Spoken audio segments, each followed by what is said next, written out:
Hello, this is Shuchi Anand from Stanford University. I want to thank CJASN and its editors for inviting me to host this edition of the CJASN podcast to describe our work in Sri Lanka.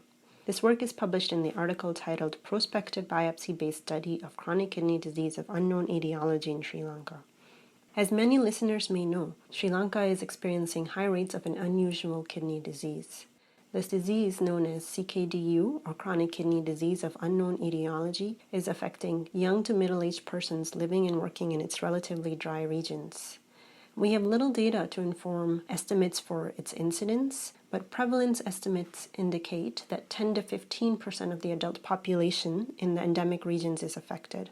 I can also attest to listeners that over the last 2 years that I've been visiting Sri Lanka in connection with this work, I've seen the number of dialysis units and transplantation activity increase exponentially as a fallout of this epidemic. So a group of us at Stanford University and University of Connecticut have started a collaboration with Dr. Nishanta Nanyakara. He's a Sri Lankan nephrologist working in one of the major teaching hospitals, servicing a CKDU endemic area, and a senior author on this work. So one of the first questions we wanted to answer, even prior to initiating an investigation into the cause of CKDU, was, what does this disease look like clinically and on biopsy? Over the course of 1 year, working in the Kandy Teaching Hospital, we gathered data on all patients undergoing kidney biopsy.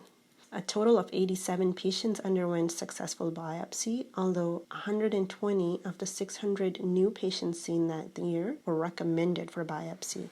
We found that close to half of patients undergoing biopsy received a diagnosis of primary tubulointerstitial kidney disease, confirming prior studies and showing starkly the difference between pathologies encountered in a tertiary care clinic in Sri Lanka versus other regions such as the US.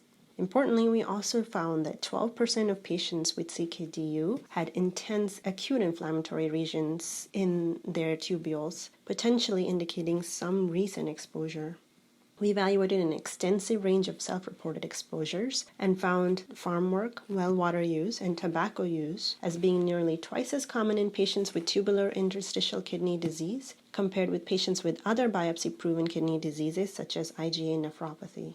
Patients with CKDU were born exclusively in the endemic regions, and 91% had spent a majority of their lifespan in these regions. We did not find that family history of kidney disease was more common in CKDU, and we did not see any associations with specific tasks being performed on the farm.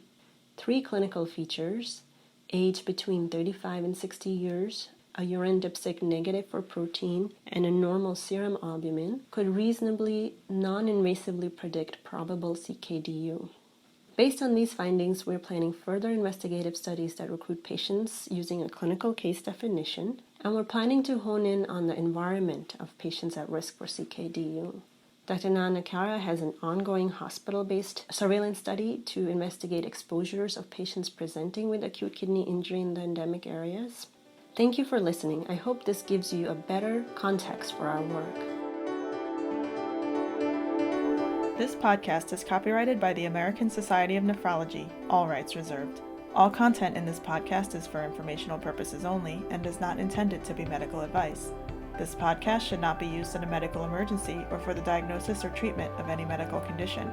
Please consult your doctor or other qualified healthcare provider if you have any questions about any medical condition or before taking any drug, changing your diet, or commencing or discontinuing any course of treatment.